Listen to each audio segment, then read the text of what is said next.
जनपद मथुरा के गोवर्धन तहसील में पड़ने वाली नैनूपट्टी ग्राम पंचायत की जनता द्वारा हाल में ही चुने गए ग्राम प्रधान डॉक्टर देवेंद्र द्वारा स्वच्छ रहेगा गांव तो स्वस्थ रहेगा गांव के स्लोगन को साकार करते हुए स्वच्छता पखवाड़ा शुरू किया गया है, जिसमें करीब 20 मजदूरों और एक जेसीबी मशीन और ट्रैक्टर ट्रॉली की सहायता से गाँव की नाली व सड़क की सफाई की जा रही है। वहीं ग्रामीणों का कहना है कि बहुत समय के बाद इस तरीके का सफाई अभियान देखने को मिला। ग्रामीणों द्वारा बताया गया कि बहुत समय से गांव की नालियां चौक पड़ी हुई थी और सड़कों पर कीचड़ जमा हो रही थी, जिसके चलते बीमारी का डर तो बना ही रहता है। साथ ही साथ पानी के निकास को लेकर आए दिन ग्रामीणों में झगड़ा भी बना रहता था।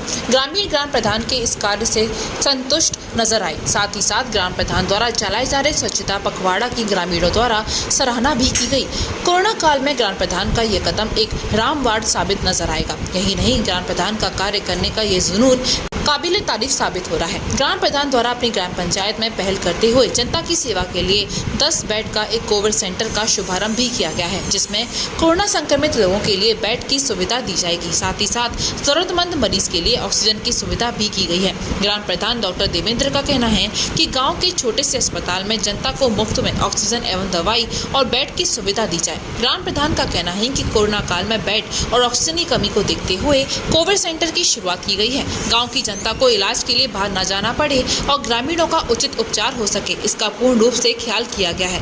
नगला भूचल में 10 बेड के कोविड सेंटर की शुरुआत की गई है। वहीं ग्राम प्रधान ने विश्वास जताया है कि सभी ग्रामीणों के सहयोग से कोरोना से हम जंग जीतेंगे। देवेंद्र सिंह है, मैं अभी नवनिर्वाचित प्रधान नैनूपट्टी पंचायत से हूँ और जैसा कि आप देख रहे हैं कि 10 बेडों का जो हॉस्पिटल है, इसको आप बेसिकली आइसोलेशन सेंटर कह सकते हैं। ये कोविड केयर के लिए है और ये प्लान हमारे पास इसीलिए आया इस तरीके का कि जब हम क्षेत्र में घूम रहे थे तो कोविड जब पीक पर था तो ये स्थिति थी, लोगों के कॉल आते थे गांव से कि हमें हॉस्पिटल्स में बेड नहीं मिल रहे हैं, ऑक्सीजन की कमी है, ऑक्सीजन अरेंज कराओ।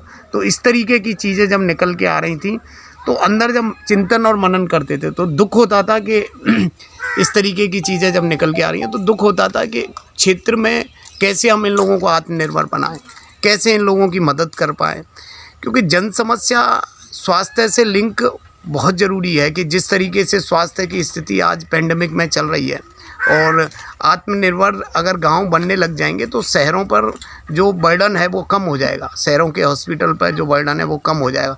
उसी को देखते हुए हम लोगों ने सहभागिता से ही इसमें कोई प्रशासन और सारी चीज़ें, क्योंकि अभी शपथ नहीं हुआ था, लेकिन जिस तरीके से चीज़ें हो रही हैं क्षेत्र के अंदर, तो हमने प्रशासन से सहयोग लेना उचित इसीलिए नहीं समझा कि प्रशासन के पास ओवरबर्डन पहले से ही है। तो हम लोगों ने सेल्फ 10 बेडों का एक छोटा सा आइसोलेशन सेंटर, जिसमें सारी सुविधाएं हम लोग देंगे, ऑक्सीजन सुविधा भी हम लोग प्रोवाइड कराएंगे, मेडिसिन किट हम लोग जो भी गवर्नमेंट रिकमेंडेड मेडिसिन किट हैं वो हम मेडिसिन्स लोगों को प्रोवाइड कराएंगे। इसके अलावा कि जो स्थिति आप देख रहे हो, ये प्राथमिक विद्यालय भूचन है, ये मेरी पंचायत का एक गांव है। बड़ा एक्चुअली अच्छा सेंटर हम लोगों को इसीलिए लगा कि जगह ठीक है, ग्रीनरी है यहाँ पे और यहाँ के लोगों की भी सहभागिता इसमें रही। 25 वर्षों से आपकी सेवा में अशोक इन्वर्टर अपनी बेहतर सर्विस और उच्च क्वालिटी की बैटरी के लिए प्रसिद्ध अशोक इन्वर्टर, मसानी रोड, मथुरा।